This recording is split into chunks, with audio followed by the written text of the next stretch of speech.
I still remember every detail of that moment at my sister Kara's housewarming party. My father stood tall, raising his champagne glass toward her new suburban home. Everyone watched as he praised her career and beautiful house. Then he turned to me with that familiar look. "When will you catch up to your sister, Pascal?" The room filled with relatives waited for my usual awkward response. But this time, I just smiled calmly and whispered, "I did. Last year." The room went completely silent. Even Kara froze mid-bite. I continued. "Paid in cash. Built it alone." The champagne in my father's glass tilted slightly as his proud smile dropped. In that single moment, the celebration atmosphere shattered, revealing years of buried emotions nobody was prepared to face. Growing up in the Walker family meant living with unspoken expectations. As the middle child between my older sister Kara and younger brother Tyler, I learned early on about the subtle hierarchy my father Frank had established. From elementary school, it was clear Kara was the golden child. Her straight A report cards earned prime placement on the refrigerator, while my B+ grades in most subjects received only passing acknowledgement. Kara's going places, my father would announce proudly at family gatherings, got her mother's brains in my drive. Then he'd ruffle my hair absently, adding, "Pascal here is still finding his way." My mother Susan tried balancing the scales when she could. "Pascal is creative," she'd interject. "You should see the treehouse he built for the neighborhood kids." But her defenses always felt like consolation prizes compared to the trophies my father bestowed on Kara's achievements. Our home in Springfield was comfortable but not extravagant. Dad had built a respectable construction company from the ground up after starting as a basic laborer. Walker Construction specialized in mid-range apartment buildings and commercial renovations. He managed the business side entirely, hiring contractors for the actual building work. Real success means working with your head, not your hands. He'd lecture me whenever I showed interest in the construction sites. "I broke my back for years, so you kids wouldn't have to." By high school, the pattern was firmly established. Kara joined debate team, student government, and maintained perfect grades. Every dinner became a recounting of her latest accomplishment. Meanwhile, I found my place in woodshop and drafting classes, discovering I had an eye for design and hands that could bring those designs to life. The real breaking point came during my sophomore year of college. I'd been attending State University, struggling through business classes to please my father. One Friday afternoon, I called him from my dorm. "Dad, I want to switch majors," I said, heart pounding. "The architectural design program here is excellent, and Professor Jenkins thinks I have real talent." The silence lasted 10 seconds before he responded, "Absolutely not. You need a business degree to get anywhere in life. Look at your sister, top of her class at Westmore, already has 3 companies recruiting her for internships." "But I don't want what Kara has," I tried explaining. "That's your problem, Pascal. No ambition." I dropped out 2 weeks later. The disappointment in my father's eyes when I told him burned itself into my memory. My mother cried, not because I quit school, but because she knew the rift this would create. Tyler, only 15 then, watched wide-eyed as our father and I had the biggest argument of my life. "You're throwing everything away," Dad shouted. "For what? To pound nails like some day laborer? At least I'll be building something real," I fired back. I moved out that weekend, took a job with Henderson Construction, and started at the bottom. 18 months later, when Kara graduated with honors and landed a management position at a finance firm in the city, my father threw her a party at the country club. I attended, quietly nursing a beer in the corner while relatives asked when I'd get serious about life. What nobody in my family knew, what I never bothered telling them because they never really asked, was that I had been serious from day one. I wasn't just hammering nails. I had been learning every aspect of home building, from foundation to finishing. While Kara climbed corporate ladders, I was mastering skills that went far beyond what most contractors knew. I specialized in custom cabinetry, hand-carved moldings, and technical aspects of construction that turned houses into homes with character. By 24, I had quietly saved enough to start taking small jobs on my own. By 26, I had a waiting list of clients, mostly wealthy homeowners, wanting specialized renovations that required artistry, not just functionality. I kept my business small intentionally, working alone or with just one or two trusted helpers on bigger projects. My rates doubled, then tripled, but the demand only grew. The twist nobody in my family saw coming was that I was making more money in a month than Kara made in 3. But I never flaunted it. Never bought flashy cars or designer clothes. I lived in a modest apartment, drove a practical truck, and poured every extra dollar into savings for the one project that truly mattered to me, my own home. Not just any home, but a masterpiece I would build with my own hands. The ultimate proof that my path, the one my father dismissed, was valid all along. Despite everything, Kara and I were close as children. 3 years apart in age, we spent summers exploring the creek behind our house, building forts from fallen branches, and sharing secrets about schoolyard crushes. She was protective of me when neighborhood kids tried bullying me, and I was her confidant when she had her first heartbreak at 16. "You always know what to say to make me feel better, Pascal," she told me, head on my shoulder as we sat on our back porch swing. "You see people better than anyone I know." Those moments feel like ancient history now. The drift began when she left for Westmore University. Prestigious, expensive, and exactly where my father always imagined his daughter would go. Her visits home became less frequent, and when she did return, she carried a new air about her. Her language shifted, peppered with economic theories and corporate jargon. She started referring to my construction work as my little job, always with that slight inflection that made it sound temporary and insignificant. "Pascal is still doing his building thing," she'd tell her college friends when they visited. "He's always been good with his hands." The condescension was subtle but unmistakable. Our traditional Sunday family dinners became showcases for Kara's rising star. She'd detail her internship at Grayson Financial, her networking events with executives, her growing investment portfolio. Then, inevitably, the conversation would turn to me.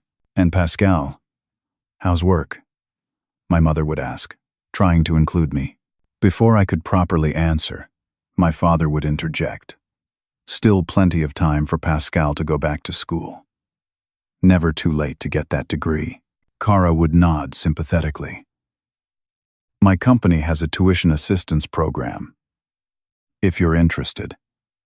I could put in a word.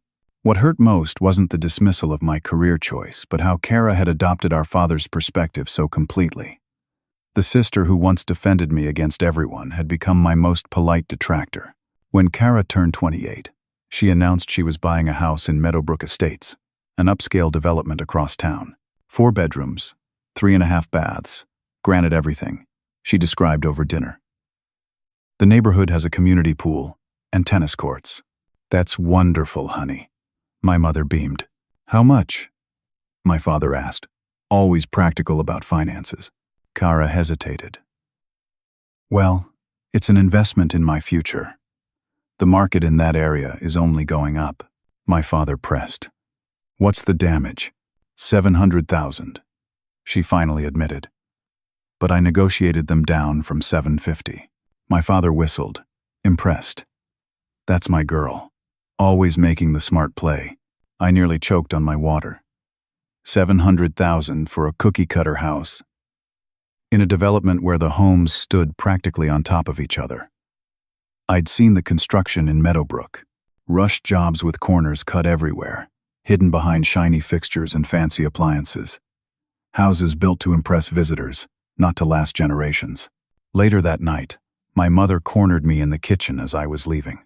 "Pascal," she whispered, glancing toward the living room where Dad and Kara were discussing mortgage rates. "I need to tell you something, but you can't let on that you know." I nodded, curious. "Kara isn't doing as well as she pretends. She's asked your father for money 3 times this year. Her company had layoffs, and she took a pay cut but didn't want anyone to know. How much did Dad give her?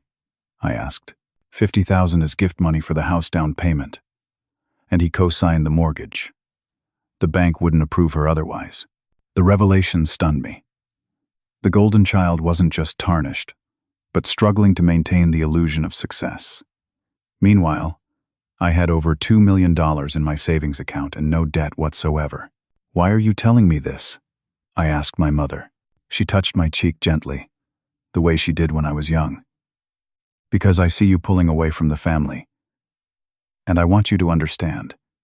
Your sister isn't as strong as she pretends to be. And your father. He means well, but he's trapped in his own vision of success. Does Dad help Tyler too? I asked, thinking of my younger brother who had chosen to become a teacher. Tyler doesn't ask, she said simply. And neither do you. As I drove home that night, I realized the truth of our family dynamic wasn't just about favoritism. It was about performance. Kara performed success the way our father defined it, even when the reality didn't match. I had actual success, but refused to perform it according to his standards. And somehow, that made my achievements invisible. My path from frustrated college dropout to master builder didn't happen overnight. When I joined Henderson Construction, I was assigned all the grunt work, digging foundations, hauling lumber, cleaning up job sites. For 6 months, I kept my mouth shut and my eyes open, watching how the skilled tradespeople worked. During lunch breaks, I'd ask questions. Why are you setting the tiles at that angle? Or, what's the difference between these 2 types of insulation? Most of the guys appreciated my interest. By the end of my first year, I'd been informally apprenticed to 6 different specialists. Dave, the head carpenter, became my primary mentor. A 3rd-generation woodworker in his 50s, Dave recognized something in me that even I didn't fully understand yet. You got the eye, kid, he told me one afternoon as I helped him install custom shelving in a library room. Most people just see wood. You see what it could become. Under Dave's guidance, I learned traditional carpentry techniques that modern builders had abandoned for quicker, cheaper methods. I spent evenings and weekends in his workshop, learning to create hand-cut dovetail joints, curved moldings, and built-in furniture that looked like it had grown organically from the walls. By my 3rd year in construction, I had saved enough to buy my own tools and began taking small side jobs. A custom entertainment center here, a built-in breakfast nook there. I created a simple website showing my work, never expecting much from it. The turning point came when I renovated a kitchen for a professor at the local college. He was so impressed that he recommended me to a colleague, a wealthy surgeon named Jackson Reed. I need someone to rebuild my home office, Jackson explained, during our first meeting at his mansion in Hilltop Reserve, the most exclusive neighborhood in our region. Everyone I've consulted wants to tear out the original woodwork and put in prefabricated units. That's not what I want. I spent 3 months on that office, restoring century-old walnut paneling, building a library ladder system from scratch, and creating a hidden door to a private reading room that blended seamlessly with the bookshelves. When I finished, Jackson invited several friends to see the work. This young man is an artist, he announced. If any of you need real craftsmanship, Pascal is your man. Within weeks, I had more job offers than I could handle, all from Jackson's wealthy circle. I raised my rates, thinking it would reduce demand. It didn't. I became the builder wealthy people waited for, sometimes scheduling projects a year in advance. I lived simply despite my growing bank account. My apartment remained modest, though I did upgrade my tools regularly. I hired 2 assistants, both immigrants, eager to learn traditional techniques. Jose from Guatemala and Anton from Ukraine became not just employees but friends who shared my passion for quality craftsmanship. 5 years into this journey, I had amassed substantial savings and began looking for land. Not in Meadowbrook, where Kara would eventually buy, and not in the city where downtown condos commanded premium prices. I wanted somewhere with space, views, and most importantly, no homeowners association to restrict my vision. I found it on the outskirts of Hilltop Reserve. 10 acres with mountain views, a stream running through one corner, and enough privacy that I could build without nosy neighbors questioning every detail. The owner was an elderly man, moving to Arizona, who appreciated that I wanted to build rather than subdivide the land for maximum profit. Too many developers these days, he grumbled as we signed the papers, slapping up particle board houses that won't last 20 years. The land cost me $800,000. Paid in cash, no mortgage, no loans. The look on the bank manager's face when I transferred the funds remains one of my favorite memories. For the next year, I spent weekends clearing the building site and designing my home. Not just any home, but the culmination of everything I'd learned. 3 stories of timber, stone, and glass that would blend with the natural landscape, while standing as a testament to craftsmanship. I broke ground on my 31st birthday. No ceremony, no audience. Just me, marking the foundation lines as the sun rose over the mountains. For the next 18 months, I lived a double life. Weekdays were spent on client projects, earning the income that funded my materials. Weekends, evenings, and any spare moment went into building my home. Some stages required help. Jose and Anton joined me for the heavy framing. Jackson connected me with a master stonemason who taught me how to create a 2-story fireplace from river rocks I gathered myself. A glassblower from the Arts District created custom light fixtures based on my designs. But most of the work, the soul of the house, came from my own hands. I milled lumber from trees cleared from the property.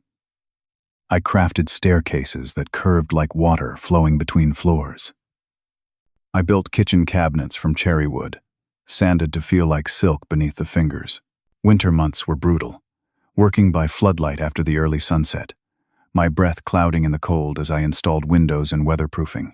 Summer brought its own challenges, the mountain sun beating down as I shingled the roof myself, refusing to rush even when temperatures soared into the 90s. Through it all, I told no one in my family what I was doing. At Sunday dinners, when asked about my work, I mentioned client projects but never my own home. When my father once complained about property taxes on their house, I bit my tongue rather than mention the substantial taxes I was already paying on my land. The most ironic moment came 8 months into construction. My father mentioned attending a barbecue at a colleague's home in Hilltop Reserve. "Beautiful area," he remarked. We drove past this incredible construction site on the way there. Some master craftsman building what looks like it'll be a multi-million-dollar home. The stonework alone must have cost a fortune. I took a sip of water to hide my smile. "Sounds impressive," I managed. "That's the difference between custom work and what average builders do," he continued, oblivious to the fact he was describing his son's creation. "Whoever owns that place, obviously, understands quality," I nearly told him then. The words rose to my throat, eager to see the shock on his face. But something held me back. I wanted him to see the finished product, not a work in progress. I wanted undeniable proof that the path he had dismissed had led to something extraordinary. "Maybe you'll get an invitation when it's finished," I said instead, earning nothing but a dismissive chuckle. 2 months before completion, I took a break from client work to focus exclusively on my house. The finishing touches required my complete attention. Hand-carved newel posts on the staircases, intricate tile work in the bathrooms. A kitchen island made from a 200-year-old maple tree, its natural edge preserved to showcase the wood's living history. The day I installed the front doors, massive 8-foot panels of oak with hand-forged iron hardware, I stood in my great room and wept, not from exhaustion, though I had plenty of reason for that, but from the overwhelming realization that I had created something that would outlive me, something that represented everything I believed about what makes a life worthwhile. I moved in without fanfare one Tuesday evening in April. No housewarming party, no social media announcements. Just me, sitting on my bedroom balcony, watching the sunset paint the mountains gold and purple. Finally home in the truest sense of the word. For years, I had maintained an uneasy peace with my family by simply avoiding conflict. I attended holiday gatherings, made appropriate small talk, and deflected questions about my work with vague answers that satisfied no one but prevented arguments. This strategy served me well until the Christmas dinner that became a turning point.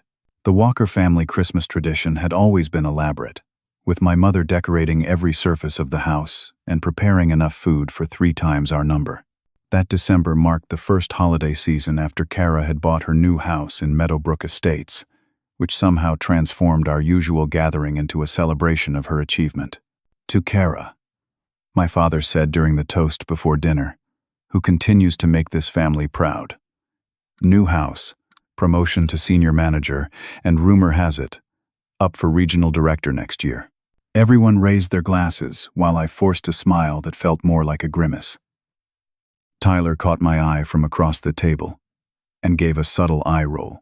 At 32, my younger brother had found his own peace as a high school science teacher, marrying his college sweetheart and settling into a modest life that seemed to genuinely satisfy him. After dinner came the gift exchange, always orchestrated by my father, who insisted on one person opening a gift at a time so everyone could properly appreciate the thought behind each present. Tyler and his wife Amanda received a weekend getaway to a mountain resort. My mother unwrapped a diamond bracelet that matched her wedding set. Kara shrieked with delight at the keys to a weekend cabin my father had apparently purchased as a getaway property for her. When my turn came, I opened a small envelope containing a gift card to a big box hardware store. $200 with a card reading, "For your projects. Merry Christmas, son." The disparity was so obvious that even my mother looked uncomfortable. Kara, perhaps sensing the awkwardness, quickly jumped in with, "That's perfect for you, Pascal. You're always building things." I stared at the gift card. An entire lifetime of different treatment crystallized in that moment. Not just the monetary value, but the thoughtlessness behind it. My father didn't even know what tools I used or what brands I preferred. The gift card was the equivalent of giving cash, but somehow more impersonal, making it clear he had spent no time considering what might actually matter to me. "Thanks," I said flatly, tucking the envelope into my pocket. Very practical. The conversation quickly moved on, but something had shifted inside me. For the first time, I felt not just disappointment, but a clear, cold anger that had been building for years without my full awareness. Later, as we gathered in the living room for coffee and dessert, Kara dominated the conversation with details about her new position. "The company's expanding into Asian markets," she explained. "They need someone who can manage the transition, and my MBA gives me the edge over other candidates." Always knew that degree would pay off. My father nodded approvingly. "Education is the best investment." I couldn't help myself. "There are other kinds of investments." My father looked at me, surprised I had spoken up. "Sure, Pascal. Stocks, bonds, real estate. But education opens the doors to everything else." I was thinking more about investing in skills, real, tangible abilities that create actual value. A familiar dismissive expression crossed his face. "Skills are fine for certain types of work, but management is where the real decisions happen." The big picture thinking. Something in me snapped. "And what exactly has your big picture thinking built lately, Dad? When was the last time you actually created something with your own hands?" The room went silent. My mother's coffee cup froze midway to her lips. "I built a company that employs 30 people and supports this family," he responded, his voice tight with controlled anger. "That's what I built. A company that builds mediocre apartments with the cheapest materials legally allowed." I shot back.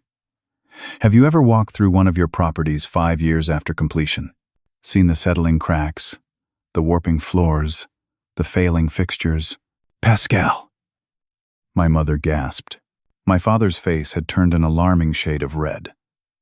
You think you know everything about construction because you've done a few carpentry jobs?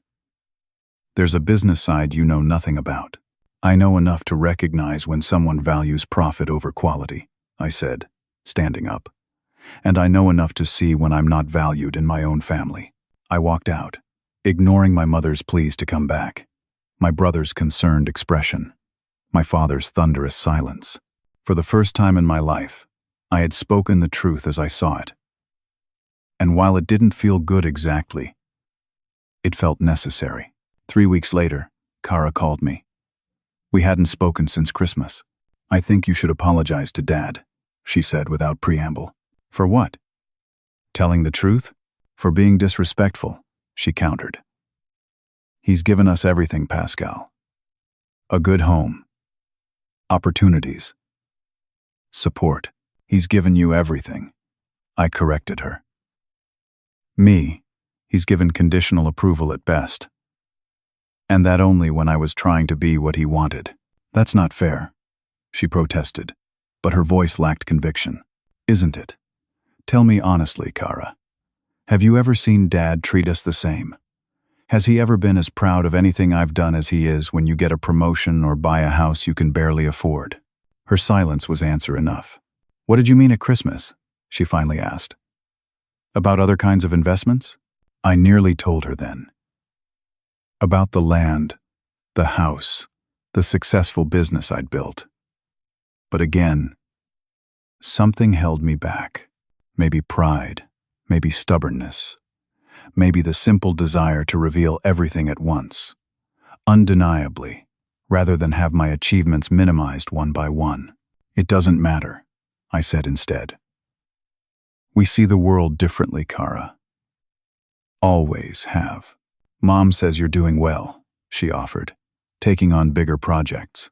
I'm doing fine, I confirmed, unwilling to elaborate. Another silence stretched between us, filled with all the things we couldn't or wouldn't say. My housewarming party is next month, she finally said. February 15th. I'd really like you to be there. Why? So Dad can make more comparisons between us. Because you're my brother, she said, her voice suddenly smaller, more like the sister I remembered from childhood. And despite everything, I miss you. Those simple words cut through my anger. Whatever issues existed between us, Kara was still the girl who had defended me against bullies, who had shared her ice cream when mine fell in the dirt, who had taught me to ride a bike when our father was too busy with work. I'll be there, I promised. After hanging up, I walked through my nearly completed home, running my hands over the surfaces I had crafted. Each room represented hundreds of hours of work, thousands of careful decisions, a lifetime of learning skills my family had never valued. In 6 weeks, I would attend Kara's housewarming party, where undoubtedly our father would once again praise her choices while questioning mine. But for the first time, I found myself almost looking forward to the confrontation. Because this time, I had irrefutable proof that my path had not been a mistake. This time, I had built something even Frank Walker couldn't dismiss. February 15th arrived with unseasonable warmth, as if even the weather was celebrating Kara's milestone. I parked my truck on the street outside her new Meadowbrook home, deliberately choosing not to drive my rarely used luxury SUV. Some habits of discretion were hard to break. The house itself was exactly what I expected. Colonial style with brick front, nestled among dozens of nearly identical homes on quarter-acre lots. From the outside, it screamed upper-middle-class success, the kind of place featured in commercials about achieving the American dream. Clutching a housewarming gift, I approached the front door.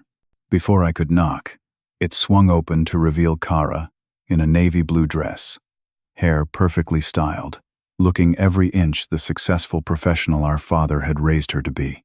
"Pascal," she exclaimed, pulling me into a hug. "You came," said I would, didn't I? I returned the embrace, surprised at how genuinely glad I was to see her. Inside, the house was already filled with people. Family, colleagues from Kara's firm, neighbors eager to establish connections. The interior was decorated in what I recognized as furniture store vignette style, everything matching too perfectly, as if purchased from a single showroom, which, I later learned, it had been. Complete home package, Kara explained as she gave me a tour. The designer at Luxury Living helped me select everything. Makes it so much easier than picking individual pieces. I nodded, not mentioning that the furniture, like the house itself, was built for appearance rather than longevity. As a builder, I couldn't help noticing the telltale signs of rushed construction. Slight gaps in the crown molding. Paint overspray on window hardware. Hollow core doors throughout, even on the master bedroom. It's nice, I said, and meant it. Because despite the construction flaws, Kara had achieved what she wanted. A showcase home that announced her arrival in a particular social stratum.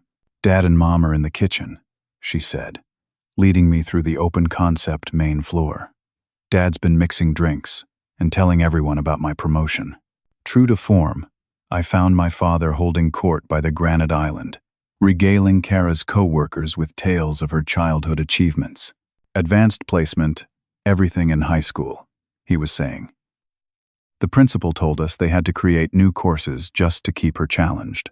He spotted me and paused mid-anecdote. Pascal, glad you could make it. The slight emphasis on could implied he had doubted I would show. My mother quickly moved to diffuse the tension, embracing me warmly. Your gift is beautiful, she whispered, nodding toward a handcrafted wooden jewelry box I had placed among the other presents. Unlike the store-bought items surrounding it, mine had been made specifically for Kara, with her initials inlaid in contrasting maple. Just a small thing, I shrugged, though we both knew it had taken weeks of evening work to complete. The next hour passed in mingling and small talk. I met Kara's neighbors, most of whom seemed pleasant if somewhat preoccupied with property values and school districts. Tyler and Amanda arrived, immediately gravitating toward me as fellow outsiders in Kara's corporate social circle. Nice place, Tyler muttered. Very coordinated. Down to the throw pillows, I agreed with a smile. Dinner was catered, served buffet style, on rented china. As the meal progressed, I found myself relaxing, realizing that this gathering wasn't actually about me, or the family dynamics that usually left me feeling diminished. People were genuinely here to celebrate Kara's achievement, and there was something honest about that I could respect. After dessert, my father called for everyone's attention, raising his champagne glass. I want to thank everyone for coming to celebrate not just this beautiful new home, but the incredible young woman who earned it. Kara has been exceeding expectations since she was old enough to walk. From her first steps at 9 months to walking across the stage at Westmore, she has never settled for less than excellence. Murmurs of approval rippled through the gathering. Today, at only 35, she's the youngest senior manager at Grayson Financial, owner of this gorgeous home, and proof that hard work and smart decisions pay off. Kara beamed, basking in the approval. My mother smiled proudly. Tyler gave me a sideways glance, checking my reaction. Then my father turned slightly, his gaze landing directly on me. When will you catch up to your sister, Pascal? He asked, the question wrapped in a thin veneer of joviality that didn't mask the challenge beneath. The room didn't exactly go silent, but the ambient conversation definitely dimmed as relatives and friends tuned into what was clearly a loaded family moment. All eyes shifted between my father and me, anticipating the awkward response of the underachieving son. In previous years, I would have mumbled something self-deprecating, maybe made a joke about different paths. I would have swallowed my pride to maintain the peace, to protect the family myth that Kara's way was the only measure of success. Instead, I smiled calmly and said in a voice just loud enough to carry, I did. Last year. The room went completely silent. Even Kara froze mid-bite of her chocolate cake. My father's expression shifted from smug certainty to confusion. Paid in cash, I continued, looking directly at him. Built it alone. The champagne in my father's glass tilted dangerously as his hand went slack. Several emotions crossed his face in rapid succession. Disbelief, then doubt, then the beginning of anger. "What are you talking about?" he demanded. The pretense of celebration forgotten. I hadn't planned this moment, hadn't rehearsed what I would say. But now that it had arrived, I found I didn't want to embarrass Kara at her own party, or create a scene that would become family legend for all the wrong reasons. "Perhaps we should discuss it another time," I suggested quietly. This is Kara's day, but my father had never been one to postpone confrontation. "No, you brought it up." "What exactly did you build, Pascal?" "A home," I said simply. "My home? You mean an apartment? A condo?" He pressed. "I mean a house. On 10 acres in Hilltop Reserve." A ripple of impressed murmurs swept through the guests. Hilltop Reserve was well known as the most exclusive neighborhood in the region, where homes typically started at $3 million. "That's impossible," my father stated flatly. "You couldn't afford land in Hilltop, let alone build there." Something in his absolute certainty, his unwillingness to even consider that I might have succeeded on my own terms, kindled a fire in me. "The impossible house with the stonework you admired last summer," I said. "Remember driving past a construction site on your way to a barbecue? The one built by some master craftsman that impressed you so much?" Recognition dawned in his eyes, followed quickly by disbelief. "That was you?" Before I could respond, Kara stepped forward, her expression a complex mix of shock and what looked surprisingly like relief. "Is that true, Pascal? You built a house in Hilltop Reserve?" Her voice carried genuine curiosity rather than the challenge I'd expected.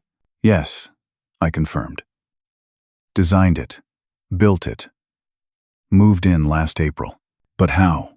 my father demanded. "Those properties cost millions."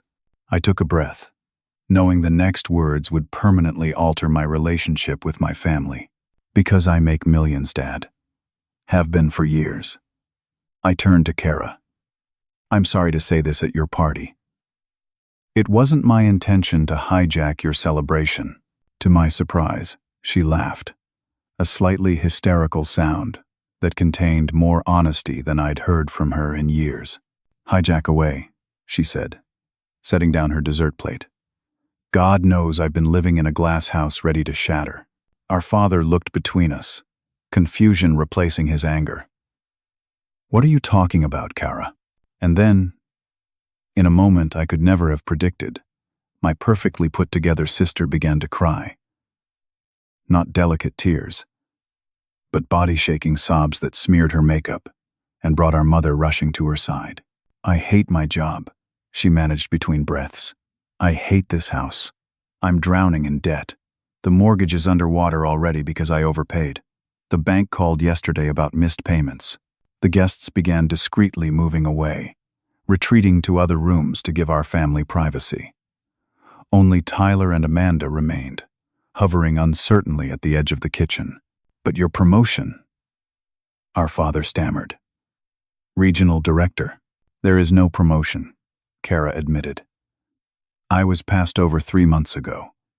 I've been pretending everything's fine, taking out credit cards to keep up appearances." She looked at me through tear-blurred eyes.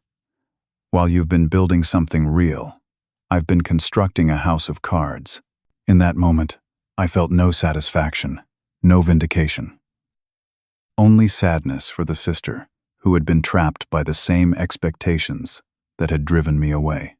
My mother, always the peacemaker, placed one hand on Kara's shoulder and the other on mine. "Perhaps," she suggested gently, "it's time for this family to have an honest conversation." The days following Kara's housewarming were eerily quiet. Most of the guests had made polite excuses and left shortly after her breakdown, leaving only immediate family to help clean up the remains of the party and absorb the shockwaves of multiple revelations. My phone remained silent on Monday and Tuesday. No calls from my parents, no messages from Kara. Only Tyler texted, a simple, "You okay?" That was intense. I responded, Fine. You? Processing. Dad hasn't said a word since. Mom's worried. By Wednesday evening, I decided the silence had stretched long enough. I texted our family group chat. Sunday dinner at my place this weekend. I'll send the address. 1 o'clock. My mother responded immediately. We'll be there. My father and Kara remained silent. Friday afternoon, my doorbell rang unexpectedly. Through the custom stained glass window I had installed beside the front door, I could make out a familiar silhouette. My father. I opened the door to find him standing awkwardly on my porch, hands thrust into his jacket pockets, looking smaller somehow than the imposing figure of my childhood memories. Your mother gave me the address, he explained. Hope it's okay I came by. Come in, I said, stepping aside.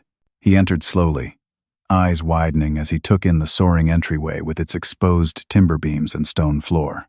The great room beyond, with its wall of windows framing mountain views, drew him forward as if magnetized. You really built all this? He asked, voice hushed. Every board, every nail, I confirmed. Had help with the foundation and framing. But everything else is my work. He moved through the space like someone in a dream, running his hands over the curved staircase banister, examining the inlaid wood designs in the floor, peering at the joinery of the kitchen cabinets. This is, he started, then stopped, seemingly at a loss for words. Would you like the tour? I offered. For the next hour, I showed him through my home. The main floor with its open kitchen, dining and living areas. The office lined with bookshelves I had built from walnut harvested from the property.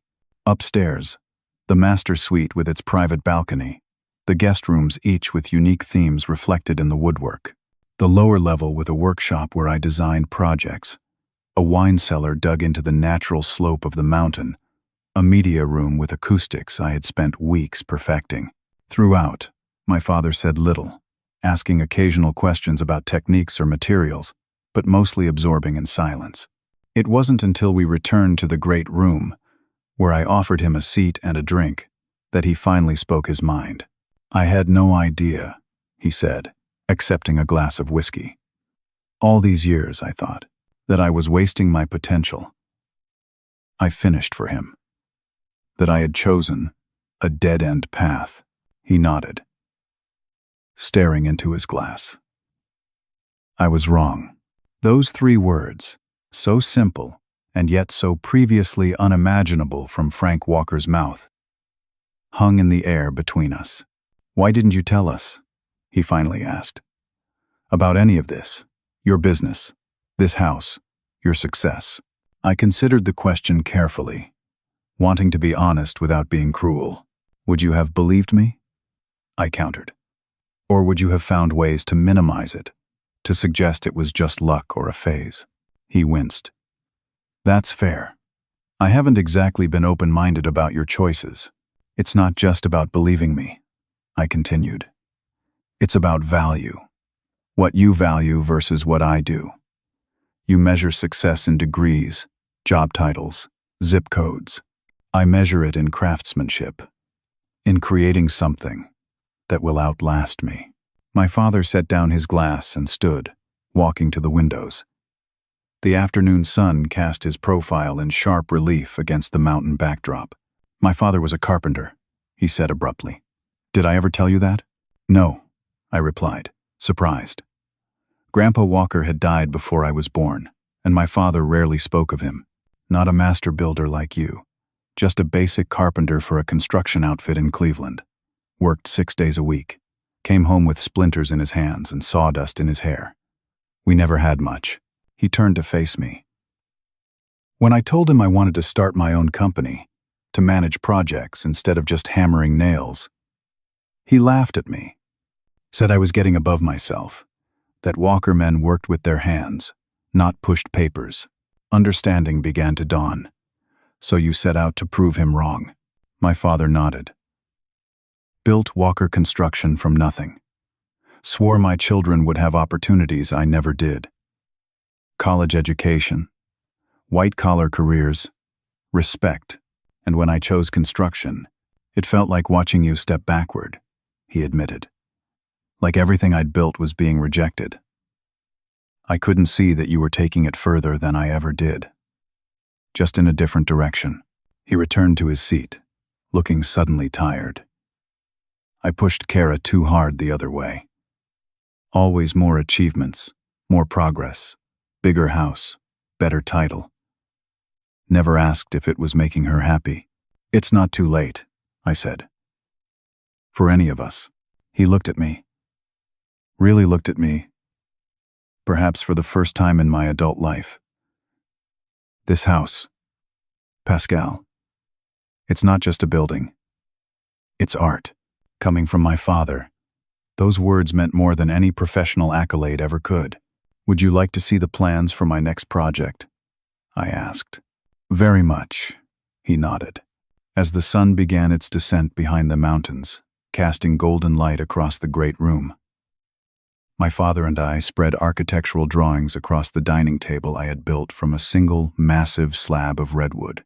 For the first time in decades, we talked not as disappointed father and rebellious son, but as two builders with different but complementary visions.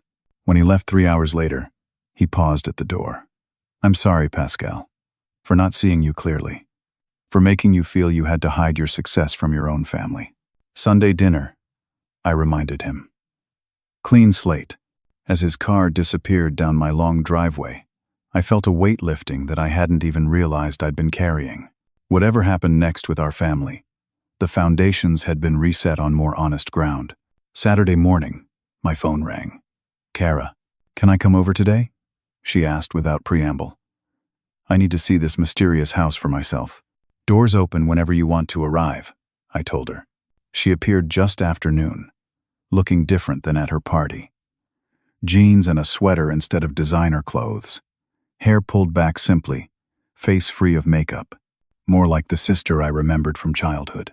Her reaction to the house was similar to our father's, though she expressed it more openly, gasping at certain details and asking endless questions. But unlike him, she seemed less interested in how it was built and more in how it felt to live there. It feels like you, she said as we sat on the back deck overlooking the stream that ran through the property. Solid, thoughtful. Nothing flashy, but everything beautiful when you look closer. Thanks, I said, oddly touched by her perception. I made a huge mistake, Pascal, she confessed. Trying to live Dad's version of success instead of finding my own. It's not too late to change course. I echoed the words I'd said to our father. The bank is foreclosing on the house, she said flatly. 3 months behind on payments. And Dad can't bail me out again. His company is struggling with that lawsuit over the apartment complex foundations. I hadn't known about any lawsuit. Another family secret kept from the black sheep. What will you do? I asked. She shrugged, attempting casualness, but not quite succeeding. Start over, I guess. Find a smaller place I can actually afford. Maybe look for a different job. Something that doesn't make me want to scream into my pillow every night. Any ideas what that might be? Actually, she said hesitantly, I've always been interested in interior design. Not the mass-market furniture packages like in my house, but real design, creating spaces that reflect the people who live in them. I considered this, thinking of the empty guest house on my property that I had built as a potential future studio. I might know a place you could stay while you figure things out, I offered. Rent-free. At least until you get back on your feet. Hope flickered across her face. Really? You'd do that after everything? You're my sister, Kara. Despite everything, that hasn't changed. For the second time in a week, I watched my seemingly perfect sister cry. But these tears seemed different, cleansing rather than despairing. I was so jealous when I saw you at my party, she admitted. Not angry, not competitive. Just pure envy, that you had the courage to build your own path. While I was suffocating in the one laid out for me, courage had nothing to do with it, I told her. I just couldn't live any other way. As afternoon stretched into evening, we talked more openly than we had in years. About childhood memories, about the pressures that had driven us apart, about possibilities for healing the fractures in our family. When she left, she hugged me fiercely. "See you tomorrow, little brother," she said, using her childhood nickname for me. "Not so little anymore," I reminded her with a smile. "No," she agreed, looking back at the house I had built. "Definitely not little anymore." Sunday arrived bright and clear. Perfect weather for the first Walker family gathering at my home. I spent the morning preparing, not just food, but emotionally as well. This day felt significant. A new beginning rather than just another family obligation. Tyler and Amanda arrived first, bearing a bottle of wine and obvious curiosity. "Holy crap, Pascal," Tyler exclaimed, taking in the house. "When you said you built a place, I was picturing something nice but normal. This is incredible." Amanda, always more tactful, added, "It suits you perfectly." All these little thoughtful details everywhere. My mother arrived next, carrying her traditional Sunday casserole despite my assurances I had meal preparations handled. She moved through the space with quiet wonder, touching surfaces gently, as if they might disappear under her fingers. "You always were building things," she said softly, "even as a little boy." I should have paid more attention. Kara came next, seeming more comfortable than yesterday, immediately offering to help in the kitchen. The easy domestic partnership we established reminded me of childhood days, baking cookies together while our parents were out. My father arrived last, carrying a package wrapped in brown paper. He seemed more at ease than during his initial visit, greeting everyone warmly before pulling me aside.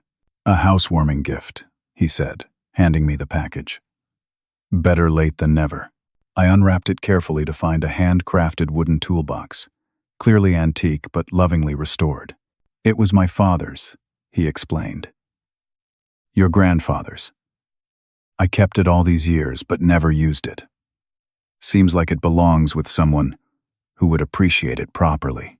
The box contained a set of hand planes, chisels, and other traditional carpentry tools, each bearing the patina of years of use, followed by decades of careful storage. "Dad, I can't take these," I protested. "They're family heirlooms." "Exactly," he nodded. "And you're the family craftsman now. The tradition continues, just skipped a generation." We carried the toolbox reverently to my workshop, where I placed it in a position of honor on my main workbench. "I've been thinking," my father said, as we returned upstairs, "about what you said regarding quality versus profit in construction." "I didn't mean to insult your business," I began. He waved off my concern. "You were right. Somewhere along the way, I lost sight of why I started building in the first place. It was never just about making money, at least not originally." The conversation paused as we rejoined the family, gathering around the dining table I had crafted. As we settled in, a strange harmony seemed to descend, as if the house itself was facilitating a new kind of family dynamic. Over my mother's casserole and a roast I had prepared, conversation flowed more naturally than at any Walker gathering I could remember. Tyler talked about his students with genuine enthusiasm. Amanda shared news about her recent promotion at the hospital where she worked as a physical therapist. My mother, usually quiet at family dinners, spoke about possibly returning to her abandoned art classes now that she had more time. When the meal ended, I suggested coffee on the back deck. As everyone moved outside, Kara held back, touching my arm. "I need to tell everyone something," she said. "Is that okay?" I nodded encouragingly. "Your floor." Once we were all settled with coffee, Kara stood, hands clasped nervously in front of her. "I have an announcement," she began. "As some of you already know, I'm losing the house in Meadowbrook. The bank is foreclosing." My mother made a small sound of distress. My father looked down at his hands. "But that's not the important part," Kara continued. "The important part is that I'm actually relieved. That house, that neighborhood, that whole life was never really me. It was who I thought I needed to be to make everyone proud. We would have been proud of you no matter what, my mother insisted. Would you, Dad? Kara asked, looking directly at our father. He hesitated, then answered with unexpected honesty. I don't know. I'd like to think so, but my track record suggests otherwise. He glanced at me. I've been measuring success by a very narrow ruler. Well, I'm changing course, Kara announced. I've given notice at Grayson. I'm going back to school for interior design, something I've always loved but never pursued because it didn't seem prestigious enough. To everyone's surprise, my father was the first to respond. Good for you. Really? Kara asked, clearly expecting resistance. Really, he confirmed. Life's too short to be miserable in a job you hate, no matter how impressive the title sounds at cocktail parties. I caught Tyler's eye across the table, both of us witnessing what seemed like an alternate universe version of our father. There's more, Kara continued, turning to me. Pascal has generously offered to let me stay in his guest house while I get back on my feet. But I'd like to propose an arrangement that might benefit us both. I raised an eyebrow, curious. You build these amazing custom homes, but from what you've shown me, the interiors are more about function than design flair. What if I interned with you? I could learn about construction from the best, while contributing my eye for interior aesthetics. We could offer clients the complete package. The proposal surprised me, but the more I considered it, the more sense it made. While I excelled at the bones and skin of a house, I sometimes struggled with the final layers that made a house feel like a home. A Walker siblings business venture, I mused, might work. Walker & Walker Custom Homes, Tyler suggested, has a nice ring. Speaking of business ventures, my father interjected, I've been thinking about Walker Construction. The company's gotten away from what I originally intended, too focused on quick turnover, not enough on quality. He looked at me directly. I could use someone with your eye for craftsmanship, Pascal. Not to work for me, but as a consultant. Help me restore some pride in what we build. The offer stunned me. My father asking for my input, acknowledging my expertise. I'd be open to discussing it, I said carefully. Maybe we all work together, my mother suggested. I always handled the books for your father's company, Pascal. I could do the same for you and Kara. Tyler laughed. Don't look at me. I'm sticking with teaching, but I'll happily volunteer as website designer and social media manager for the family businesses. As afternoon faded into evening, we continued talking, planning, dreaming. The walls that had separated us for so long seemed to dissolve, replaced by bridges of mutual respect and understanding. Before everyone departed, I gave them a final tour of the property, ending at the guest house where Kara would soon take up residence. It needs some personality, I admitted. Been using it mostly for storage. Leave that to me, she grinned. Consider it my first project. Standing in the driveway, watching my family prepare to leave, I felt a profound sense of completion. Not just of my home, but of a journey I hadn't even realized I was on. A journey to be seen and valued for who I truly was, not who anyone else wanted me to be. 6 months later, on a warm summer evening, we gathered again at my home, this time for the official launch party of Walker Bespoke Homes, the joint venture between Kara and me that had quickly gathered a waiting list of clients, eager for our unique combination of master craftsmanship and inspired design. My father, who had indeed restructured his company toward quality over quantity, proudly showed potential clients through the house he now referred to as my son's masterpiece. My mother, handling our bookkeeping with unexpected zeal, reported monthly profits that exceeded even our optimistic projections.